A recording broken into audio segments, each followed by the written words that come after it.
April 1945, near the Elbe River. The morning haze clung to the marshes as a weary American patrol advanced cautiously toward a silent orphanage. Every man felt the oppressive stillness because recent skirmishes had taught them that quiet landscapes often concealed desperate remnants willing to strike unexpectedly. Their boots pressed softly into damp soil, while distant artillery rumble faded behind them, creating an eerie contrast with the abandoned buildings ahead. Sergeant Halley raised his hand for silence, because something about the motionless windows suggested unseen watchers who understood the value of remaining hidden. The patrol moved deliberately through scattered birch trees, each trunk casting long shadows, giving the impression of thin sentinels observing foreign soldiers crossing contested ground. Private Lawrence scanned the left ridge carefully, because the absence of livestock or civilians intensified the suspicion that danger gathered near the darkened structure.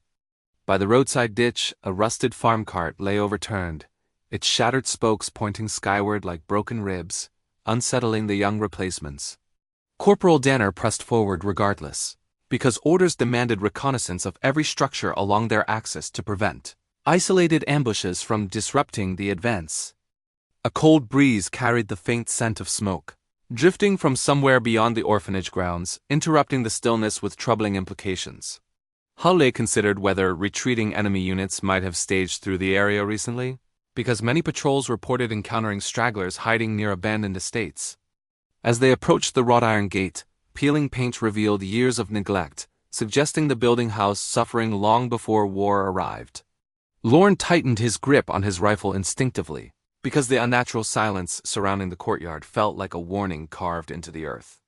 The courtyard revealed scattered toys coated with dust, their faded colors contrasting sharply with the tension building among the advancing Americans.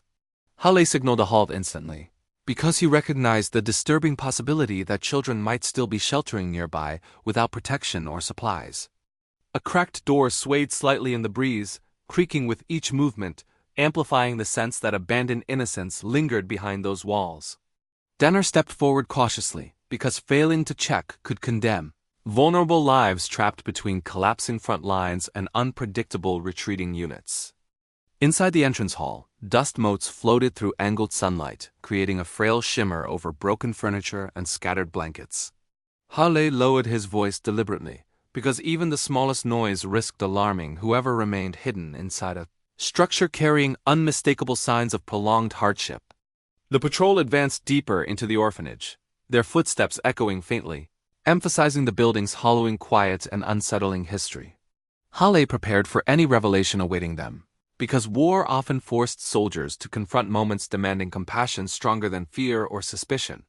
The door drifted inward slowly, revealing a dim corridor where weakened breathing echoed faintly, suggesting several people had endured long suffering within those shadowed rooms. Sergeant Halley raised his hand again cautiously, because the silhouettes trembling behind stacked crates indicated civilians surviving on almost nothing for many desperate weeks. A frail widow stepped forward first, her hollow cheeks reflecting months of hunger, yet her posture carried determined, resolve protecting the terrified children behind her. Corporal Danner lowered his weapon instantly, because the woman's trembling hands lifted defensively rather than aggressively, signaling exhaustion instead of hostility. Behind her, two toddlers clung to a cracked wall, their clothes tattered, their eyes wide with fear after witnessing the front's violent churn. Private Lawrence spoke softly toward them, because any sudden movement risked breaking the fragile trust needed to reassure civilians, abandoned during catastrophic retreat. Further inside, an older boy emerged carrying a chipped tin pail, each hesitant step revealing his struggle to maintain dignity despite starvation. Halley approached him gently, because the boy's trembling legs suggested he had assumed responsibilities far beyond his years while protecting younger children. In a nearly collapsed side room, several widows huddled together, their faces pale from cold and malnutrition, their whispered prayers rising softly. Danner surveyed the room carefully, because he recognized signs of prolonged isolation without consistent food supplies during weeks of chaotic German withdrawals. A young girl remained half-hidden under a bunk frame, her wide eyes following every soldier nervously, uncertain whether rescue or danger approached. Halley crouched near her quietly, because he understood that fear born from bombing raids and night marches rarely faded quickly among displaced children. At the corridor's end, cracked pots and empty burlap sacks lay scattered, showing that any stored provisions had long since disappeared completely. Lorne inspected the remnants thoughtfully, because he realized the group had likely survived on scraps scavenged from burned farms along the river. Several children carried fading bandages, the cloth stiff with time, offering grim evidence of untreated wounds sustained during earlier bombardments. Danner exchanged a troubled glance with Halle, because the frontline medical stations lay miles away, complicating immediate care for the suffering civilians. The widows spoke in broken whispers, describing how soldiers had passed earlier, leaving them behind intentionally, fearing they would only slow retreat. Halle listened without interruption, because he recognized the despair in their voices as another painful consequence of armies collapsing under pressure. As the patrol moved deeper, the reality of starvation settled heavily over them, transforming the mission's objective immediately into humanitarian urgency. Halle prepared to secure the building fully, because ensuring safety was now essential before arranging food, warmth, and evacuation for every survivor. Sergeant Halle stepped back into the cold hallway slowly, his issued directives echoing sharply against the unmistakable human suffering stretching before him painfully. Headquarters had ordered strict movement toward the river crossings, because enemy remnants might still lurk nearby, yet the starving families required immediate help. He unfolded the crumpled orders again, their rigid language demanding forward momentum without delay, ignoring humanitarian complications often encountered near collapsing fronts. Halle exhaled heavily, because the ink on the page showed no awareness of children hiding from artillery shadows or widows weakened by weeks of hunger. The patrol watched him closely, trusting his judgment in difficult moments that combined military duty with unexpected civilian responsibility. Danner adjusted his rifle uneasily because every rule drilled into them warned against lingering unnecessarily in unsecured structures, potentially hiding armed stragglers. Halle weighed the danger carefully, recognizing the necessity of caution, yet the trembling children whispered louder in his conscience than the cold instructions. Lorne observed the smallest child coughing violently, because untreated illness could claim lives before reinforcements arrived with food and medical supplies. He considered sending half the patrol forward to maintain compliance, maintaining some semblance of operational integrity within the fragmented battlefield. Yet he hesitated again, because leaving the civilians even briefly risked exposing them to returning soldiers or escalating hunger. Outside, distant artillery thumped sporadically, reminding them the war's edge still pressed unpredictably against the region's fragile survivors. Halle clenched the orders tightly, because each explosion underscored how unstable the remaining hours could become for civilians stranded near the shifting front lines. He replayed training lectures about prioritizing mission objectives above emotional impulses, recognizing the familiar doctrine dominating military instruction across fronts. Yet he also remembered earlier liberated villages, because each encounter revealed tragedy worsened whenever patrols passed through without stopping to protect civilians. A widow approached quietly, her voice barely audible as she pleaded for food, blankets, and simply time to breathe safely. Halle met her gaze steadily, because her desperation represented a responsibility transcending tactical diagrams or the strict sequencing printed on their orders. He finally made his choice, instructing his men to establish security positions around the orphanage perimeter while he radioed command. Halle framed his transmission carefully, because he intended to hold position regardless of the response, ensuring the survivors received protection impossible to deny. The matron stepped forward cautiously, her trembling hands gripping a small ledger containing names deliberately hidden from authorities for years. She explained slowly that 3 Jewish women had been sheltered within the orphanage attic, because local families risked everything to preserve their lives despite constant patrols searching relentlessly. Halle listened without interruption, absorbing the quiet enormity carried in her halting words, which described nightly fears and carefully concealed routines. She detailed how false ration counts were submitted repeatedly, because additional food had to be disguised carefully within official reports scrutinized intensely by occupying forces. The patrol exchanged stunned glances, realizing the village had maintained a secret resistance of compassion despite the danger, relying on shared silence. Every whispered warning, every forged document, and every hidden staircase represented courage shaped by necessity, because discovery would have meant execution instantly. The oldest of the hidden women emerged slowly, her weakened frame wrapped in blankets still smelling faintly of dust. Halle recognized the depth of her exhaustion immediately, because survival under such conditions demanded vigilance that eroded strength steadily through long oppressive seasons. She described living through 3 consecutive winters without sunlight, speaking quietly yet firmly about narrow escapes during searches conducted after partisan activity. Each inspection forced them deeper into cramped alcoves, requiring perfect stillness, because guard dogs occasionally accompanied squads seeking hidden individuals ruthlessly. The matron explained how sympathetic townspeople transported medical supplies secretly, slipping past checkpoints after curfew despite harsh collective punishment imposed previously. Halle realized the community's resilience formed an unbroken chain of risk, because every contribution strengthened the fragile sanctuary, sustaining the hidden women. One younger woman described teaching the children in secret moments, offering letters and stories to maintain hope despite constant fear pressing heavily around them. Halle noticed her careful posture, because years spent avoiding noise had reshaped her movements into deliberate, almost silent gestures. They showed him the attic entrance concealed behind a warped shelf, revealing blankets, lantern remnants, and hidden compartments built cleverly. Halle examined the cramped interior carefully, because understanding their environment deepened his respect for the immense discipline required to remain undiscovered. The women expressed gratitude hesitantly, recognizing liberation carried both relief and uncertainty about future safety beyond the orphanage walls. Halle assured them protection would continue under American oversight, because their endurance represented a humanity he considered essential to safeguard immediately. Standing within the dim attic, he felt the weight of their story settle heavily, realizing their survival reflected choices made quietly by ordinary people resisting darkness. The truth revealed before him carried profound significance, because it demonstrated courage capable of enduring even under brutal occupation. Scouts returned from the tree line urgently, reporting movement along the eastern path where scattered werewolf militia bands had retreated recently. Halle felt the air tighten immediately, because these groups often targeted civilians believed to be cooperating with advancing American units during Germany's chaotic final weeks.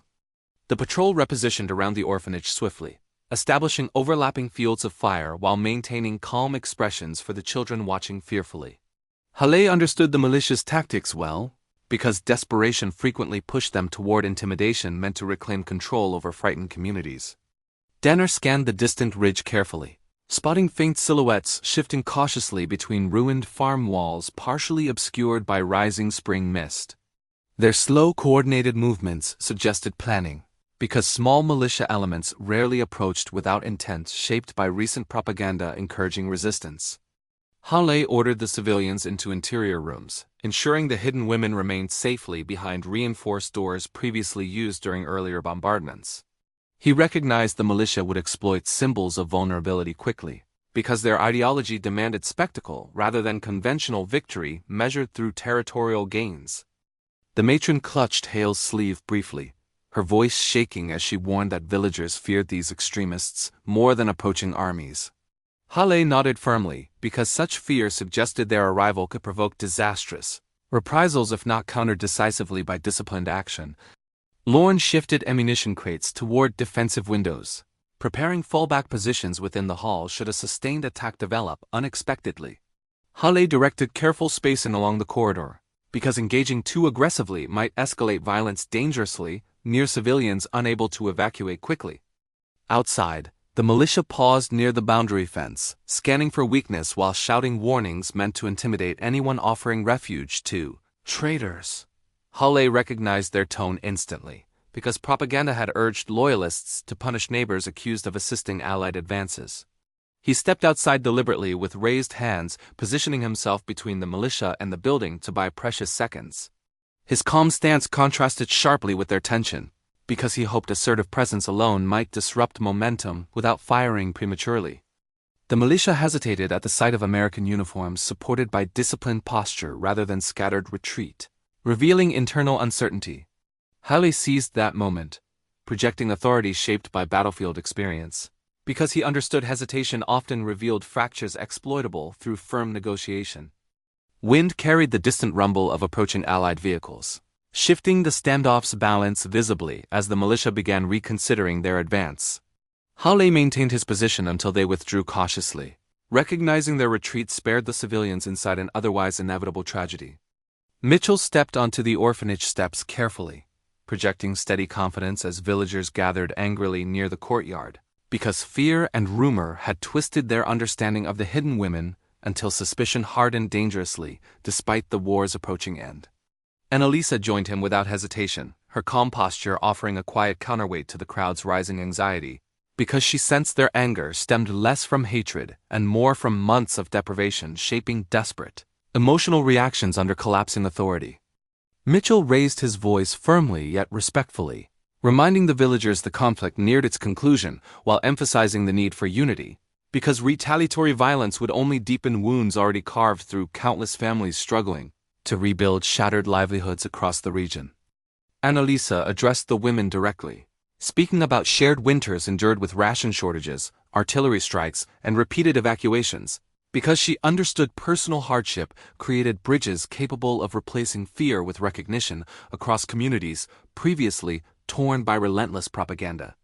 Some men shouted accusations about hidden loyalties and supposed collaboration, yet Mitchell countered calmly by describing the orphanage's humanitarian efforts, because highlighting tangible sacrifices often shifted perceptions away from suspicion toward reluctant admiration softened by truth.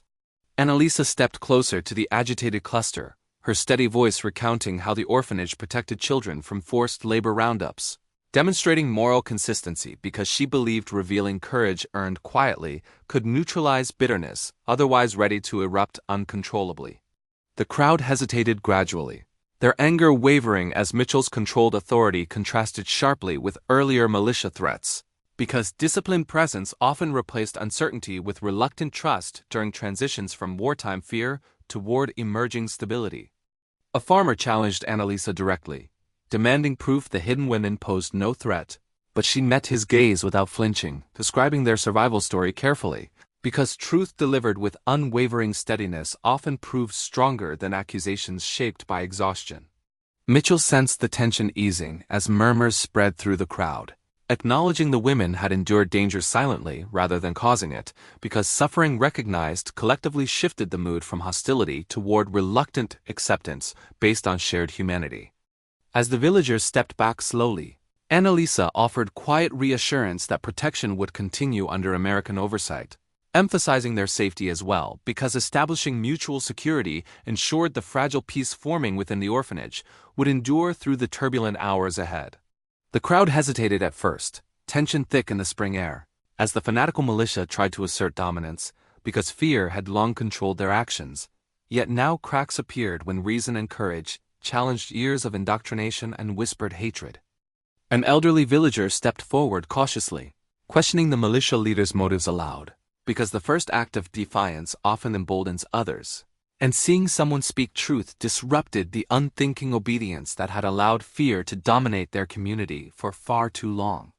A young mother lowered her pitchfork slowly, glancing at the children peeking from the orphanage windows, because instinctively she recognized innocence and vulnerability as far more urgent than the angry rhetoric spewing from the fanatic's lips.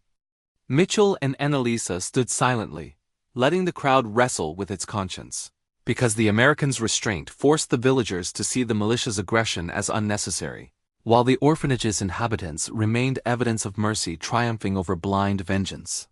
One man grabbed the fanatic's arm, holding him back as his weapon wavered, because collective action driven by conscience began to override individual fear, showing the power of moral courage in the midst of chaos and desperation, where violence had once been the only language. A murmur ran through the crowd as others followed suit, stepping closer to restrain extremists, because once the first few chose humanity over aggression, social momentum shifted rapidly, creating an almost tangible wave of accountability sweeping through previously passive or fearful villagers. The fanatic struggled, shouting accusations and threats, but his voice fell flat against the combined will of those choosing compassion, because legitimacy comes not from weapons alone, but from moral authority recognized by an awakening community aware of its own capacity for restraint. Children emerged hesitantly, their small faces a living reminder of what was at stake, because seeing innocent lives threatened forces reconsideration, and those who had wielded anger now felt the weight of responsibility, shifting loyalty from destructive impulses toward protection of those who could not defend themselves.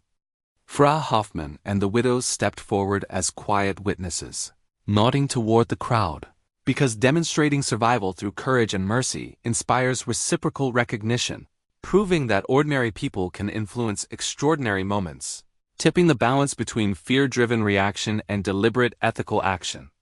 By the time the fanatic was fully restrained and surrounded, the crowd's energy had transformed, because collective recognition of human dignity over ideological obsession can override fear, leaving extremists isolated, powerless, and ultimately confronted by the very humanity they once sought to suppress.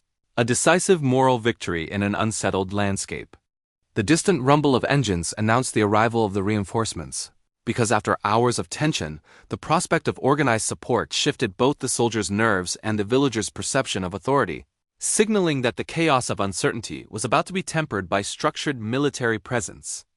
Convoy vehicles rolled into the courtyard, their tires crunching gravel, because the soldiers recognized the vital importance of timing, and the approaching relief promised medical aid, supplies, and official oversight that could transform improvised efforts into sustained protection for the women, children, and hidden Jewish refugees within the orphanage walls. Military police disembarked briskly, notebooks and clipboards in hand, because protocol demanded documentation of any irregular operations, and their presence carried both authority and scrutiny, signaling that Sergeant Mitchell's decisions would soon be examined under the lens of regulations and legal obligations, regardless of humanitarian outcomes. Among the MPs, a reporter appeared, camera in hand, because the story of American soldiers risking consequences to save civilians and Jewish refugees held immediate journalistic value, offering the potential for a narrative that could challenge wartime propaganda while simultaneously exposing the soldiers to public scrutiny and historical record. Mitchell felt the weight of dual responsibility pressing against his chest, because these reinforcements symbolized safety for the orphanage inhabitants, yet also brought the potential for inquiry and criticism, forcing him to reconcile immediate moral imperatives with the procedural realities of military law and accountability. Annalisa moved quickly among the children and widows, reassuring them with gestures and whispered words, because her presence bridged language and cultural gaps, calming fear while interpreting the authority figures arriving in a way that reinforced trust, giving the orphanage's occupants a measure of confidence amid the incoming official oversight.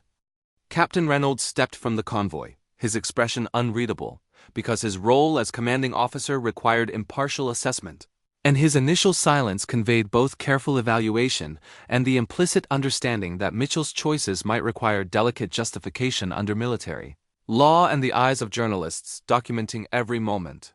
The MPs fanned out around the perimeter, noting barricades, supply caches, and troop positions because procedural inspection demanded a thorough account of operations, and every detail of Mitchell's improvised defense and humanitarian effort would be recorded, providing the foundation for reports that could protect or endanger those involved. The reporter focused her camera on Sarah and the children, because visual documentation carried immediate emotional impact, capturing a tangible representation of survival, courage, and mercy, which could resonate far beyond the village and influence public perception of both American soldiers and German civilians caught in war's final chaotic months. Mitchell squared his shoulders and stepped forward, because the convergence of reinforcements, MPs, and a reporter required him to assert command, provide concise explanation, and maintain the trust of both his squad and the orphanage's occupants, balancing transparency, protection, and moral authority in a moment that would define both immediate safety and historical memory. The first newspapers hit the streets in towns and cities across America, because the story of Sergeant Mitchell's decision to protect German widows and hidden Jewish women resonated with readers, offering a rare glimpse of humanity and moral courage amid the otherwise brutal and impersonal reports from Europe's war-torn frontlines. Photos of children eating soup, framed by the weary yet resolute faces of widows, appeared on the front pages because journalists recognized that visual storytelling could communicate urgency, compassion, and the consequences of choices that defied orders, creating an immediate emotional connection with an audience thousands of miles away from the Elbe River. Letters poured into military headquarters because the public response was immediate and polarized, with some praising Mitchell's bravery and empathy, while others condemned him for disobeying direct orders, reflecting the tension between strict adherence to protocol and the moral imperative to protect vulnerable lives in the chaos of war. Jewish advocacy groups seized upon the story because it offered proof that even amidst Nazi occupation, Ordinary civilians and soldiers could choose mercy over compliance, and the public narrative of heroism provided both inspiration and documentation for ongoing efforts to protect survivors and commemorate those who risked everything to save lives.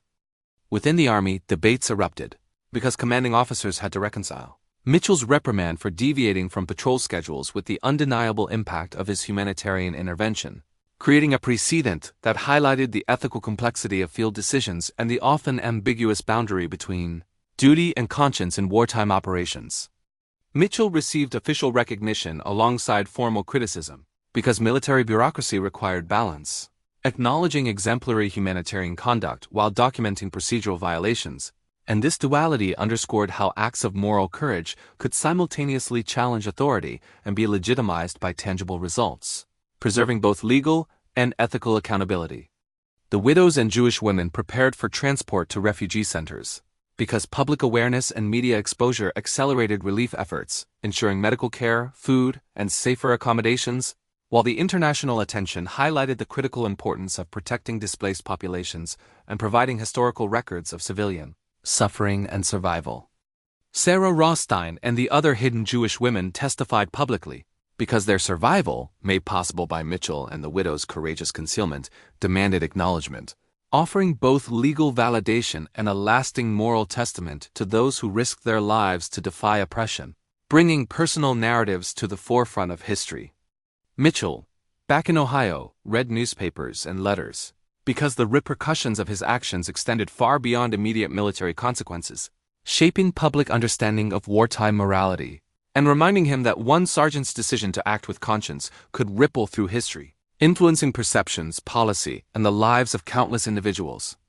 Years later, historians would find only footnotes in official records, because much of the orphanage story remained unreported in formal military archives, but public memory preserved through journalism, advocacy, and survivor testimony ensured that Sergeant Mitchell's choice endured, demonstrating that courage and humanity can outlast orders, regulations, and the anonymity of bureaucratic history.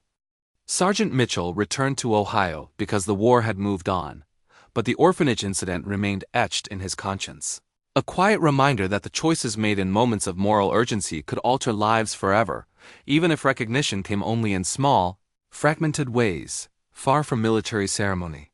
He kept letters from Annalisa and the widows because each word documented survival, courage, and gratitude, serving as tangible evidence of lives saved and the enduring human connections formed amidst the ruins of war, which contrasted sharply with the formal reprimand tucked into his personnel file back at headquarters. Mitchell's career never advanced as it might have, because adherence to protocol had been valued over conscience in the strict hierarchy of military bureaucracy. Yet the practical consequences of his actions, 45 lives preserved, remained far more significant than any promotion, awards, or public accolades that he might have earned. Annalisa established herself as a liaison with relief organizations because her leadership in organizing widows and children for relocation demonstrated intelligence, courage, and an unwavering commitment to protecting those most vulnerable, ensuring that the orphanage's survivors would transition safely to permanent refugee centers and continue lives interrupted by years of war and terror. Sarah Rothstein and the other Jewish women testified in post-war trials, because their survival and the risk they endured provided critical evidence for prosecuting war crimes, while also illustrating the bravery of ordinary civilians who defied Nazis, reminding historians and legal authorities that acts of moral courage could coexist with extreme personal danger. Frey Hoffman founded a small organization for war orphans, because the experience of sheltering and nurturing children in the orphanage inspired her to continue providing care, support, and education, bridging the gap between post-war chaos and stability, and turning a place of fear into a foundation for new beginnings and human resilience. Mitchell's evenings were quiet and reflective, because the memories of faces, hunger, and hope he witnessed in Germany returned in private moments, reminding him that heroism was not always public, that courage often required personal sacrifice, and that moral choices rarely fit neatly within the constraints of duty or military law. He recounted stories to his children sparingly, because the weight of decisions and the horrors he witnessed demanded careful framing, emphasizing humanity and empathy while avoiding the politicized or sanitized versions of history, thereby teaching them the value of conscience, compassion, and the importance of individual choice amidst systemic violence. Historians later discovered only fragments of the incident in official archives because most military records focused on strategy, logistics, and combat outcomes, yet the broader legacy persisted through survivor memoirs, letters, photographs, and local histories, proving that the impact of a single ethical decision could ripple across generations, even if bureaucracy largely ignored it. In the quiet of his later years, Mitchell understood the full meaning of his actions, because the orphanage, the widows, and the Jewish women represented a moral line he refused to cross. A choice remembered in letters and photographs, demonstrating that courage is sometimes measured not by accolades or public recognition, but by the lives preserved against impossible odds.